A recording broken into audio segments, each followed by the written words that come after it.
ఈ నెల 14వ తేదీన పద్మావతి మహిళా విశ్వవిద్యాలయంలో జరిగిన ఘటనపై ఎస్వీయు పోలీస్ స్టేషన్లో పులివర్తి నానిని పోలీసులు విచారిస్తున్నారు. గంటకు పైగా నానిని డీఎస్పీ రవి మనోహరాచారి విచారించారు. తనపై దాడికి పాల్పడిన వ్యక్తుల వివరాలు, వీడియో ఫుటేజ్ను పులివర్తి నాని డీఎస్పీకి అందజేశారు. అసలు నిందితులను వదిలేసి అమాయకులను కేసులో ఇరికించారంటూ డీఎస్పీ దృష్టికి తీసుకెళ్లారు. A1 నుంచి A9 వరకు దాడికి పాల్పడిన నిందితులు ఉన్నారు. అయితే మిగిలిన నలుగురు అమాయకులని నాని చెప్పారు.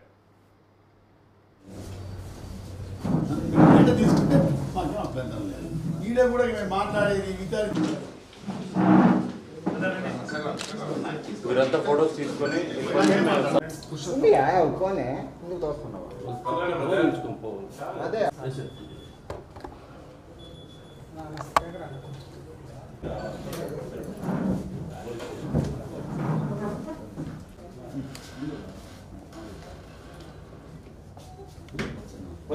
ఇంతసేపు ఈస్ట్ డిఎస్పీ గారు దీనిపైన కూడా ఎంక్వైరీ చేయడం జరిగింది.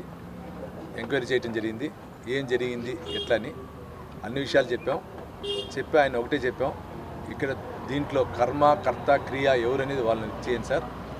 అమాయకులు మేము పెట్టింది నలుగురు, మిగిలిన వ్యక్తులు ఎవరు కానీ మేము చెప్పలా. అమాయకుల్ని వేధించద్దండి. ఇప్పుడు కూడా చెవిరెడ్డి భాస్కర్ రెడ్డి అతనితో వ్యక్తులందరూ దూరం అవుతారని చెప్పి కులాల మధ్య మతాల మధ్య చిచ్చు పెట్టాలనుకుంటున్నాడు. ఆ విధంగా లేకుండా మేము ఎవరి పేరు చెప్పలా. కర్మ కర్త క్రియ చెవిరెడ్డి భాస్కర్ రెడ్డి, మోహిత్ రెడ్డి, రఘునాథ్ రెడ్డి, భాను, మిగిలిన ఎవరు మాకు చూడలా. ఎవరు అనేది మేము చెప్పలా.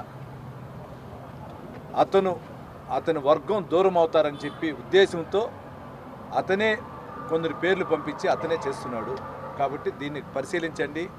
మొన్న పెట్టిన ప్రొడ్యూస్ చేసిన వ్యక్తుల్లో కూడా కొందరు ముద్దాయిలు అమాయకులు ఉన్నారు, వాళ్ళని కూడా పరిశీలించని కూడా చెప్పడం జరిగింది.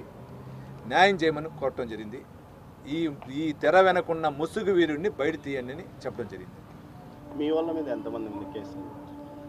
మా వాళ్ళ పైన మొత్తం ఆల్మోస్ట్ 70 మంది పోయింది, 75 మంది పోయింది. ఏ కేసు? 307లు 2, 435లు, 332లు అయిపోయారు.